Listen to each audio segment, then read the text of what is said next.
कश्मीर पर ही होगी।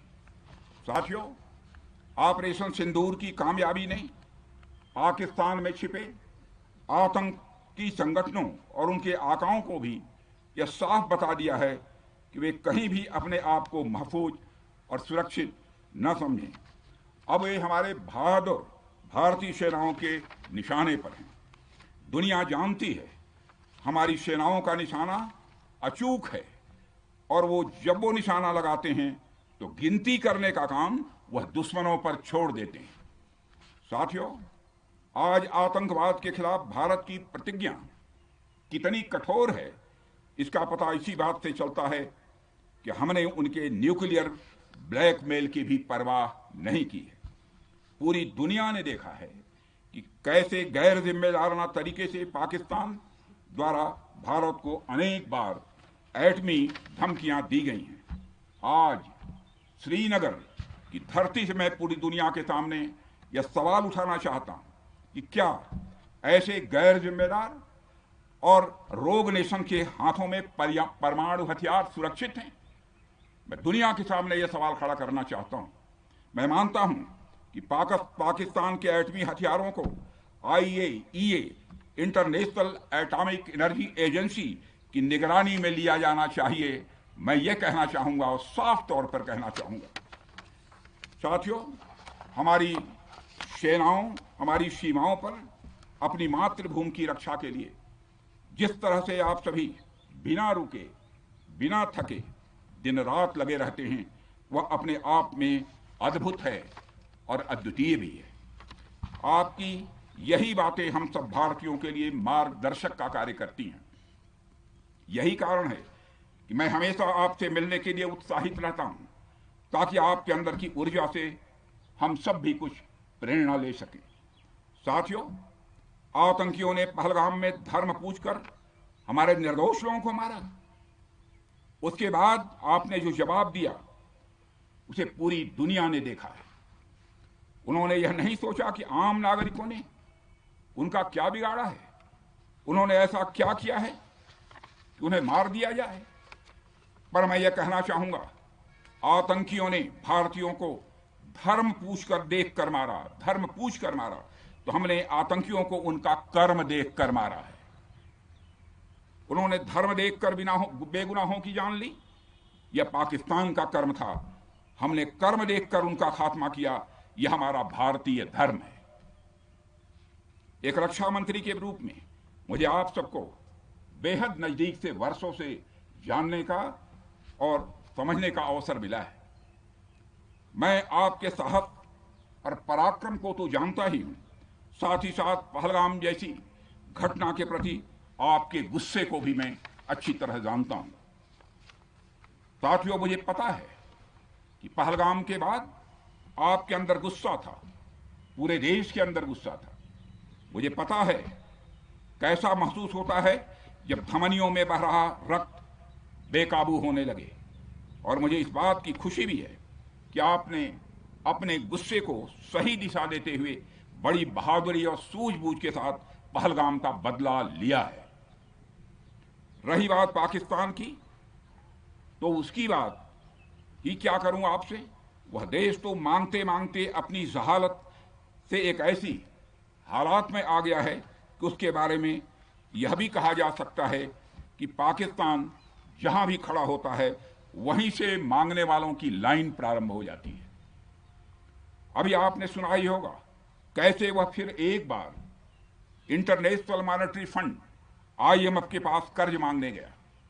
वहीं दूसरी तरफ हमारा देश है कि हम आज उन देशों की श्रेणी में आते हैं जो IMF को फंड देते हैं ताकि IMF गरीब देशों को कर्ज दे सके। ऐसी स्थिति में हमारा यह भारत है। रामचरितमानस में स्वामी तुलसीदास जी ने लिखा है, जहां सुमतितः संपत्ति नाना, जहां कुमतितः विपत्ति निदाना। यानी जहां सुमति होती है, अच्छी नीतियां होती हैं, वहां सुख और समृद्धि होती है, और जहां कुमति होती है, बुरी मति होती है, केवल दूसरों के हित की भावना होती है, वहां तरह तरह की विपत्तियां स्वाभाविक रूप से आती ही हैं। पाकिस्तान जिसका जीता जागता यह उदाहरण है। साथियों, भारत के बारे में पूरी दुनिया यह बात जानती है कि हमने हमेशा शांति को प्राथमिकता दी है। हम आमतौर पर युद्ध के समर्थक कभी नहीं रहे, लेकिन स्थितियां जब इतनी विकट हो जाएं, जब देश की संप्रभुता पर आक्रमण होने लगे, तो जवाब देना यह आवश्यक हो जाता है। राष्ट्र कवि रामधारी सिंह दिनकर जी की पंक्तियां आपके सामने रखना चाहूंगा। रुग्ण होना चाहता कोई नहीं, रुग्ण होना चाहता कोई नहीं, रोग लेकिन आ गया जब पास हो तिक्त औषधि, कड़वी औषधि, तिक्त औषधि के सिवा उपचार क्या, शमित होगा वह नहीं मिष्ठान्न से। यानी कोई बीमारी अगर लग जाए तो वह मिठाई से दूर नहीं होती है, उसके लिए कड़वी दवा ही काम करती है। इसलिए आतंकवाद जैसे रोग के लिए भी ऑपरेशन सिंदूर जैसी दवा की बड़ी जरूरत हो गई थी। साथियों, पूरे देश में हमारी सेनाओं को और हमारे सैनिकों को एक सम्मान की दृष्टि से देखा जाता है। एक सशक्त राष्ट्र वही होता है जो अपनी सेनाओं को सम्मान के साथ साथ आधुनिक हथियार और साजो सामान भी दे जिसकी उसे जरूरत है। मुझे गर्व है कि आज प्रधानमंत्री जी के नेतृत्व में सरकार हमारी सेनाओं के लिए यह सब सारा काम कर रही है। हमने यह सुनिश्चित किया है कि हमारी सेनाएं हर परिस्थिति के लिए तैयार रहें। और मैं यहां पर army chief general Upendra Dwivedi ji को भी बधाई देना चाहता हूं, क्योंकि बार बार मेरी चर्चा होती रही है और बार बार मैं यह पूछता हूं कि जो भी आवश्यकताएं हैं उन आवश्यकताओं को पूरा करने के लिए हम पूरी तरह से तैयार हैं। और इसलिए इसके लिए हम वर्ल्ड क्लास बेहतरीन गुणवत्ता वाले साजो सामान अपनी सेनाओं को देने की कोशिश कर रहे हैं। आज आधुनिक राइफल्स, मिसाइल डिफेंस शील्ड और ड्रोन्स जैसी नई पीढ़ी के कई इक्विपमेंट को तेजी से भारत में ही बनाया जा रहा है। साथियों, इसके अलावा सीमावर्ती इलाकों में हमने जो काम किया है वो आप सब देख रहे होंगे। आज एलएसी और एलओसी पर भी कनेक्टिविटी है, वैसी पहले शायद कभी नहीं थी। हमने हर स्तर पर यह दिखाया है कि हमारी सरकार केवल युद्ध भूमि पर ही नहीं बल्कि व्यक्तिगत रूप से और पारिवारिक रूप के साथ अपने सेना के जवानों के साथ खड़ी है। साथियों, अंत में एक बार फिर आप सभी को आपके शौर्य और पराक्रम के लिए हृदय से हार्दिक बधाई देता हूं। मैं आपको यह आश्वासन देता हूं कि हमारे प्रधानमंत्री जी के नेतृत्व में देश की सरकार और देश की जनता हर कदम पर, हर स्थिति में आपके साथ कंधे से कंधा मिलाकर खड़ी है।